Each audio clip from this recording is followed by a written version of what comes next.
बिस्मिल्लाहिर्रहमानिर्रहीम। फ़वाइद मक्किया का दूसरा बाब है, 7वीं फ़सल है हमज़ा के बयान में। सबक नंबर 18 में खुशामदीद।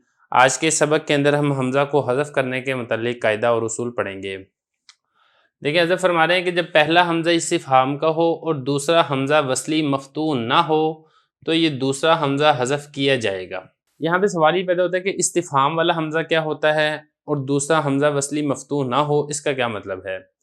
देखिए, कलाम अरब के अंदर जो जुमला होता है इसकी दो किस्में होती हैं। एक जुमला खबरिया होता है जिसमें किसी बात की खबर दी जाती है, और दूसरा जुमला इंशाइया होता है जिसमें किसी चीज़ की खबर नहीं होती है बल्कि किसी चीज़ की तलब होती है। अब ये जो जुमला इंशाइया है इसकी कुल 10 किस्में हैं। इन 10 किस्मों में से जो एक किस्म है वो है इस्तिफ़हाम। इस्तिफ़हाम का मतलब होता है सवाल करना। तो सवाल करने के लिए भी अरबी ज़ुबान के अंदर या अरबी कलाम के अंदर हमज़ा इस्तेमाल होता है, हमज़ा ज़बर आ। जो हमज़ा ज़बर आ आता है सवाल करने के लिए, इस हमज़ा को हमज़ा इस्तिफ़हाम कहते हैं। और ये वाला हमज़ा हमज़ा कती होता है। हमज़ा कती और हमज़ा वस्ली के बारे में मैं आपको बता चुका हूँ कि हमज़ा कती जो दरमियान में आने से हज़फ नहीं होता है और हमज़ा वस्ली जो दरमियान में आने से हज़फ हो जाता है। तो अब ये तो पता चल गया कि पहला हमज़ा इस्तिफ़हाम का हो। अब जो दूसरा हमज़ा है वो वस्ली हो, लेकिन वस्ली हो मफ़तू ना हो, बल्कि क्या हो, मज़मूम हो या मकसूर हो। तो फिर आपने क्या करना है, आपने दूसरे हमज़ा को हज़फ कर देना है। क्यों हज़फ करना है? वजह यही है कि वो हमज़ा वस्ली है और हमज़ा वस्ली दरमियाने कलाम में आने की वजह से हज़फ हो जाता है। अब इसमें अगर आप गौर करेंगे तो हज़रत ने 3 मिसालें दी हैं। एक हज़रत ने मिसाल दी है अफ़तरा अलल्लाहि, दूसरी अस्तफ़ल बना दी और तीसरा है अस्तकबरता। अच्छा, इसमें एक चीज़ समझने वाली है वो ये है कि हज़रत ने फरमाया मफ़तू ना हो। इससे तो पता चलता है कि अगर मज़मूम हो तब भी और अगर मकसूर हो तब भी। लेकिन अब यहाँ पर यह समझे कि कुरान मजीद के अंदर जो हमें मिसालें मिलती हैं, हमें कुरान मजीद के अंदर कुल 7 मिसालें मिलती हैं जहाँ पर शुरू में पहला हमज़ा इस्तिफ़हाम का है, दूसरा हमज़ा वस्ली मफ़तू नहीं है बल्कि मकसूर है, और वो दूसरा हमज़ा वस्ली मकसूर वो हज़फ हो गया है। अलबत्ता दूसरा हमज़ा वस्ली अगर मज़मूम हो तो इसकी मिसाल कुरान मजीद के अंदर नहीं मिलती है। कुरान मजीद से हट के कलाम अरब के अंदर अगर कहीं पर आएगा तो फिर वो भी हज़फ हो जाएगा। लेकिन बहरहाल कुरान मजीद के अंदर इसकी मिसाल नहीं मिलती है कि जो दूसरा हमज़ा वस्ली है वो मफ़तू नहीं बल्कि वो मज़मूम है। अलबत्ता अगर मफ़तू हो तो फिर क्या होगा, वो फिर इसका हुक्म यहाँ से वो हम बाद में समझेंगे। पहले जो ये वाला मसला है इसकी कुछ मिसालें देख लें जो कुरान मजीद में 7 मकामात पर आया है, वहाँ पर इसको किस तरीके से पढ़ा जाएगा। देखिए, पहली मिसाल है अफ़तरा, जो कि हज़रत ने भी जिक्र किया है, अफ़तरा अलल्लाहि। ये सूरह सबा की आयत नंबर 8 है। ये जो अफ़तरा है असल में था इफ़तरा, असल में ये था हमज़ा, ये जो शुरू वाला है ये हमज़ा इस्तिफ़हाम का है, उसके बाद आगे हमज़ा वस्ली मकसूर था, उसको हज़फ करके हम पढ़ते हैं अफ़तरा। दूसरी मिसाल देखें अस्तफ़ा, ये भी ऐसे ही है। ये क्या था, इस्तफ़ा, इस तरीके से दूसरा हमज़ा को हमने हज़फ कर दिया।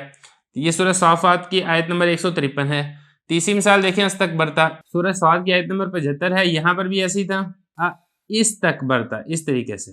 चौथी मिसाल देखें अत्तखज़्तुम, सूरह बकरा की आयत नंबर 80 है। ये भी असल में क्या था, इत्तखज़्तुम, तो दूसरे हमज़ा को हमने हज़फ कर दिया। इसी तरीके से सूरह मुनाफिकून की आयत नंबर 6 है अस्तग़फ़रता, ये भी क्या था, इस्तग़फ़रता था। इसी तरीके से सूरह मरियम की आयत नंबर 78 है अत्तौला, ये भी असल में क्या था, इत्तौला था। दूसरा हमज़ा वस्ली जो मकसूर था उसको हमने हज़फ कर दिया। इसी तरीके से सूरह साद की आयत नंबर 63 में आता है अत्तख़ज़नाहुम, तो यहाँ पर भी ऐसे ही था कि जो दूसरा हमज़ा वस्ली था मकसूर था उसको हमने हज़फ कर दिया।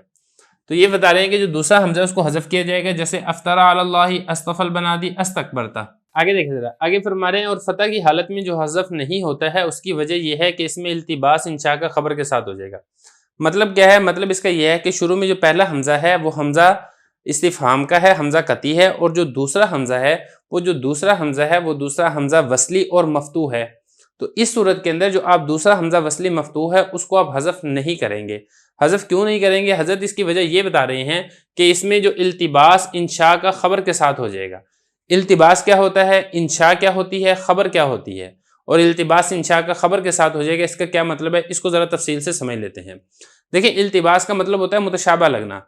मुतशाबा लगना मतलब ये कि पता नहीं चलेगा कि ये जो लफ्ज़ है ये इंशा यानी जुमला इंशाइया है یا پھر یہ جو لفظ ہے جو خبر یعنی جملہ خبریہ ہے تو اس کو کہا جاتا ہے متشابہ لگنا۔ تو مطلب کہنے کا یہ ہے کہ اگر دوسرا حمزہ وصلی مفتوح ہوگا تو پھر یہ سمجھ نہیں آئے گی کہ آیا یہ جملہ انشائیہ ہے یا پھر جملہ خبریہ ہے۔ دیکھیں میں آپ کو پہلے بتا چکا ہوں کہ جو حمزہ استفہام کا ہوتا ہے یہ حمزہ استفہام انشاء کی ایک قسم ہے، یعنی جس میں کسی قسم کی طلب پائی جاتی ہے۔ تو لہذا جب شروع کے اندر حمزہ استفہام کا آ جائے گا تو ایک بات تو کلیئر ہو جائے گی کہ یہ جملہ انشائیہ ہے، جملہ خبریہ نہیں ہے۔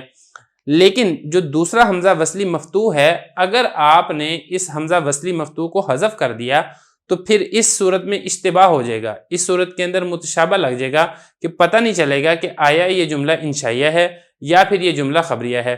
مثال کے طور پہ اب یہ لفظ تھا نا الآن، باقی میں اس میں وہ تفصیل میں نہیں جاؤں گا کہ آپ نے یہاں پہ تسہیل کرنا ہے یا پھر آپ نے اس کے اندر ابدال کرنا ہے، وہ ساری کی ساری وضاحت جو پچھلے سبق کے اندر گزر چکی ہے۔